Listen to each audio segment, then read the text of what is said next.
नमस्कार साथियों। जिन शिक्षक साथियों को दीक्षा ऐप प्रयोग करने में समस्या हो रही है या जिनके मोबाइल में एंड्रॉयड डिवाइस में आईफोन में ऐप प्रयोग नहीं कर पा रहे हैं, उन शिक्षक साथियों के लिए यह वीडियो है। आप यह वीडियो देखकर लैपटॉप, कंप्यूटर या किसी भी एंड्रॉयड आईओएस डिवाइस में दीक्षा ऐप का प्रयोग कर सकते हैं। तो सबसे पहले हमें क्या करना होगा, आप अपने लैपटॉप या फिर मोबाइल के ब्राउज़र में जाएंगे और ब्राउज़र में जाने के बाद सर्च बार में आपको diksha.gov.in डालना है। यह डालकर आप सर्च कर देंगे। सर्च करने के बाद इस तरीके का इंटरफेस खुलकर आएगा। तो आपको करना क्या है कि आपके मोबाइल या डिवाइस के राइट टॉप कॉर्नर में 3 पॉइंट आ रहे होंगे, तो आपको सबसे पहले वहाँ पर क्लिक करना है और वहाँ पर क्लिक करने के बाद आपको डेस्कटॉप साइट को चूज़ करना है। अब यह इस तरीके से आपके लैपटॉप या कंप्यूटर में इस तरीके से ओपन होके आएगा यह इंटरफेस, या फिर आपके मोबाइल में भी इस तरीके से डेस्कटॉप साइट चूज़ करने के बाद ओपन होगा। तो आपको करना क्या है, यहाँ पर दीक्षा लिखा हुआ है, आप इस पर क्लिक करेंगे। इस पर क्लिक करने के बाद इस तरीके का इंटरफेस खुल कर आएगा।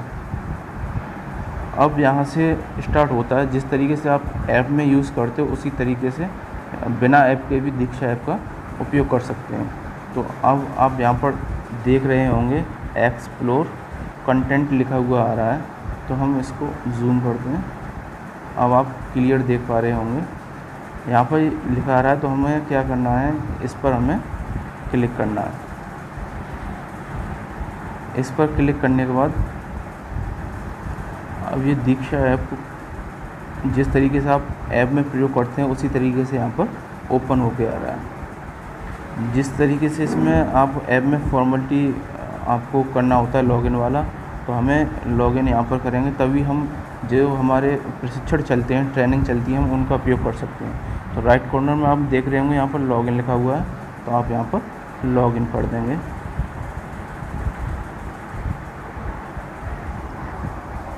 लॉगिन करने के बाद लॉगिन करने के 3 तरीके हैं।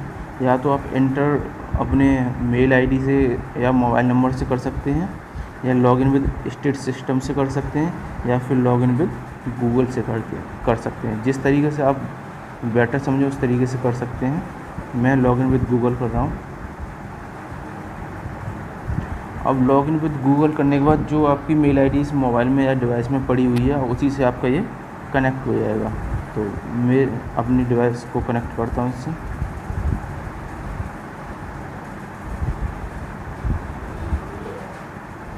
अब यह जिस तरीके से आप अपनी ऐप में मेल आईडी से या किसी भी तरीके से लॉगिन कर सकते हैं, उसी तरीके से मैंने यहाँ पर इस क्रोम ब्राउज़र में इसको ओपन करके मैंने इसको लॉगिन कर लिया है। अब 3 लाइन दिख रही होंगी आपको 3 डॉट्स के नीचे, तो राइट कॉर्नर में, तो आप वहाँ पर क्लिक करेंगे। उसके बाद आपको ऑप्शन आ रहा है profile, library, course and log out का, तो आप कोर्सेज पे क्लिक करेंगे। अब कोर्सेज पे क्लिक करने के बाद आपको जितने भी प्रशिक्षण चल रहे हैं विभाग के द्वारा दिए जा रहे हैं या आप अपनी तरफ से करना चाहते हैं, वो सब इसमें डिटेल दिया हुआ। अभी हमें उपचारात्मक शिक्षण का प्रशिक्षण करना है, तो हम इस पर क्लिक करते हैं। क्योंकि मैंने पहले ही इस प्रशिक्षण को पूरा कर रखा है, तो 5 भाग दे रखे हैं इस प्रशिक्षण के, सब पर ग्रीन टिक हो रहा है। अगर आपने अभी तक नहीं किया है तो आप क्या करेंगे, फर्स्ट भाग है इसका उपचारात्मक शिक्षण की ज़रूरत क्यों, तो आप इस पर क्लिक करेंगे।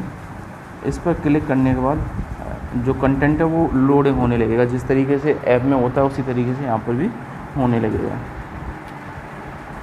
अब ये जैसे विंडो आया है, इसमें पूछ रहा है कि आप वहाँ से फिर शुरू करना चाहते हैं जहाँ आपने छोड़ा था। तो अगर आप वहीं से शुरू करना चाहते हैं शुरू से, वो आपकी चॉइस है, वैसे कर सकते हैं। तो मैंने जहाँ छोड़ा था वहीं से शुरू कर रहा हूँ मैं।